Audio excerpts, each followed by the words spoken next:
Hello welcome back to my channel. ఎలా ఉన్నారు అందరూ? ఇవాల్టి ఈ వీడియోలో స్వీట్ షాప్ స్టైల్ నోట్లో వేసుకుంటే కరిగిపోయే భక్ష్యాలు లేదా బొబ్బట్లు లేదా పూలెలు ఎలా ప్రిపేర్ చేయాలి అనేది వీడియోలో చూపిస్తున్నాను. ఎవరైతే ఫస్ట్ టైం భక్ష్యాలు ట్రై చేసే వాళ్ళకి లేదా కొత్తగా పెళ్ళైన వాళ్ళకి ఈ వీడియో అయితే హెల్ప్ అవుతుందని చెప్పేసి క్లియర్ డీటెయిల్స్తో అయితే వీడియో అయితే చేయడం జరిగింది. ఇది మన ట్రెడిషనల్ రెసిపీ అండి. చిన్న చిన్న టిప్స్తో మనం ఈజీగా ఈ రెసిపీ అయితే చేసుకోవచ్చు. ఈ వీడియోలో నేను చూపించే ప్రాసెస్లో చేస్తే సాఫ్ట్గా ఉండే భక్ష్యాలు నోట్లో వేసుకుంటే కరిగిపోయే భక్ష్యాలు అయితే రెడీ అయిపోతాయి. సో ప్రాసెస్లోకి వెళ్ళిపోదాము. ఇక్కడ 3/4 గ్లాస్ ఆఫ్ పెసరపప్పును అయితే యూజ్ చేస్తున్నాం మేము. దాన్ని కుక్కర్లోకి తీసుకొని కొద్దిగా వాటర్ పోసి శుభ్రంగా వాష్ చేసుకొని ఆ వాటర్ని అయితే వంపేసేయండి. సేమ్ గ్లాస్తో 2 గ్లాసెస్ ఆఫ్ వాటర్ని పోసి దాంట్లో కాస్త నెయ్యి వేసుకొని కుక్కర్ మూత పెట్టేసుకొని స్టవ్ మీద పెట్టి సిమ్మంట మీద ఒక 3 to 4 విజిల్స్ అయితే రానివ్వండి. కుక్కర్ చల్లారిన తర్వాత పప్పు అనేది ఇలా ఉడికిపోతుంది. దాన్ని మనం ఒక గరిటె తీసుకొని ఇలా మెదుపుతూ ఉండండి. ఇలా టోటల్గా మెదిపిన తర్వాత దీంట్లో స్వీట్నెస్ కోసం మనం బెల్లం మెజర్మెంట్ అయితే తీసుకోవాలి. సేమ్ గ్లాస్లోని 3/4 గ్లాస్ ఆఫ్ బెల్లాన్ని కూడా తీసుకోండి. ఒకవేళ కొద్దిగా బెల్లం ఎక్కువ స్వీట్నెస్ ఎక్కువగా ఇష్టపడే వాళ్ళైతే గ్లాస్ బెల్లం తీసుకున్నా పర్వాలేదు. సో దీంట్లో పెసరపప్పు దాంట్లో వేసేసి టోటల్గా ఇలా బెల్లం కాస్త మెల్ట్ అయ్యేంత వరకు కలిపాక దాన్ని స్టవ్ మీద పెట్టేసుకొని సిమ్మంట మీద ఇలా కదుపుతూ ఉండండి. బెల్లం అనేది మెల్ట్ అయిపోవాలి కదా. సో ఇలా కొద్దిగా కన్సిస్టెన్సీ అనేది లూజ్గా అవుతుందండి. సో ఇది సిమ్మంట మీదనే టోటల్గా కదుపుతూ ఉండాలండి, లేకపోతే మాడిపోయే ఛాన్సెస్ అయితే ఉంటుంది. ఇలా సిమ్మంట మీద కదుపుతూనే ఉండాలి, లేకపోతే అడగంటే ఛాన్సెస్ ఉంటాయి. సో ఇది కన్సిస్టెన్సీ అనేది కొద్దిగా గట్టిగా రావాలండి. గట్టి పడిన తర్వాత మనం స్టవ్ ఆఫ్ చేసుకుంటే సరిపోతుంది. సో ఇక్కడ ఇలా కదుపుతూ ఉంటే అర్థమైపోతుంది మనకి గట్టిగా రావడం అనేది. దీంట్లో కొద్దిగా ఇలాచీ పౌడర్ని కూడా యాడ్ చేసుకోవాలి. సో ఇలా టోటల్గా గట్టిగా వచ్చేంత వరకు ఉంచుకోండి. కన్సిస్టెన్సీ అనేది ఇలా రావాలి. ఇలా వచ్చిన తర్వాత స్టవ్ ఆఫ్ చేసుకొని దాన్ని అయితే ఒక బౌల్లోకి తీసుకొని టోటల్గా చల్లారనివ్వండి. ఇలా టోటల్గా అయితే చల్లారనివ్వాలి. ఇలా మొత్తం చల్లారిన తర్వాత చేతికి కొద్దిగా నెయ్యిని రాసుకొని చిన్న చిన్న ఉల్లెల్లాగా చిన్న చిన్న ఉండల్లాగా చేసుకొని వేరే ప్లేట్లోకి అయితే తీసుకోవాలి. లేకపోతే డైరెక్ట్ మనం చేసేటప్పుడైనా కానీ ఉండలైనా కట్టుకోవచ్చు, ప్రాబ్లం లేదు. అది చల్లారేలోపు మిక్సింగ్ బౌల్లోకి 1 కప్పు గోధుమ పిండి అయితే మేము తీసుకున్నాము. గోధుమ పిండిలో కొద్దిగా సాల్ట్, కొద్దిగా నెయ్యి వేసుకొని కొద్దిగా వాటర్ పోస్తూ ఇది మెత్తగా సాఫ్ట్గా ఉండేటట్టు కలుపుకోవాలి.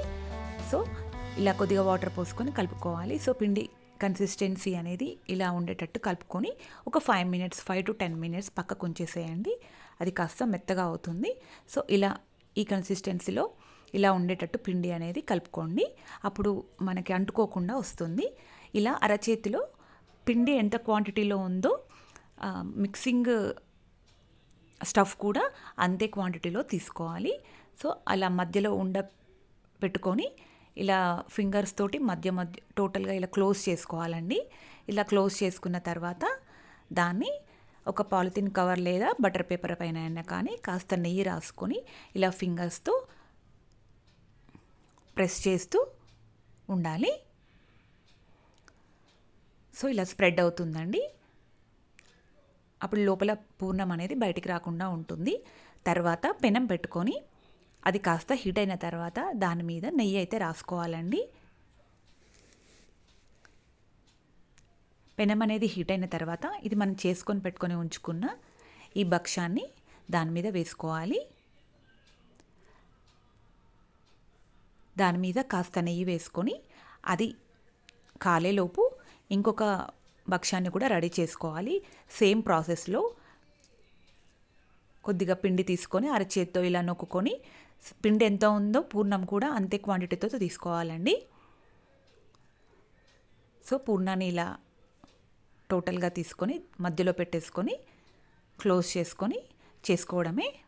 సేమ్ ప్రాసెస్లో ఇంతకుముందు చూపించిన ప్రాసెస్లోనే ఇలా ఈక్వల్గా అన్ని సైడ్స్ ఈక్వల్గా క్లోజ్ చేసుకొని చేసుకోవాలి. ఇంతకుముందు చూపించిన ప్రాసెస్లోనే సో ఈలోపు ఇదైతే కాలిపోయిందండి. దాన్ని ఇంకొక 2 వైపులా కాల్చుకోవాలి.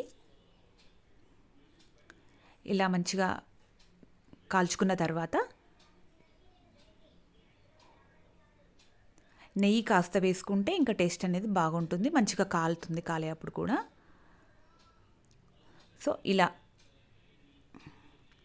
టోటల్గా కాలేంత వరకు ఉంచుకోవాలండి భక్ష్యాన్ని పెనం మీద.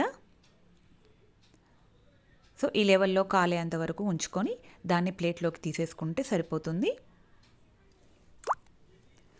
మళ్ళీ సేమ్ ప్రాసెస్లో మనం రెడీ చేసుకొని పెట్టుకొని ఉంచుకున్న ఇంకొక భక్ష్యాన్ని కూడా పెనం మీద వేసుకొని దాని మీద కూడా కాస్త నెయ్యి వేసుకొని 2 వైపులా కాల్చేసుకుంటే సరిపోతుందండి. స్టఫింగ్ అనేది బయటకు రాదు. ఈ కొలతలతో చేసుకుంటే చాలా సాఫ్ట్గా ఉంటుంది. మనం తినే అప్పుడైనా కానీ నోట్లో వేసుకుంటే కరిగిపోయేలా ఉంటుంది. సో ఇలా టోటల్గా కాల్చుకున్న తర్వాత దాన్ని కూడా ప్లేట్లోకి తీసుకొని సర్వ్ చేసుకోవడమే. సో అంతేనండి, ఎంతో టేస్టీగా ఉండే స్వీట్ షాప్ స్టైల్ భక్ష్యాలు అయితే రెడీ అయిపోయాయి. మేమైతే మా ప్లేస్లో భక్ష్యాలు అని అంటాము. సో ఒక్కొక్క ప్లేస్లో ఒక్కొక్కలాగా పిలుస్తారు కదా, కొంతమంది భక్ష్యాలు అని, బొబ్బట్లు అని, పోలేలు అని. సో మేము భక్ష్యాలు అని అంటాము. మీరు మీ ప్లేస్లో ఏమంటారో అనేది కామెంట్ బాక్స్లో అయితే కామెంట్ చేయండి. నచ్చితే నా ఛానల్ లైక్ చేసి సబ్స్క్రైబ్ చేయండి. మీరు ఒకసారి ట్రై చేయండి.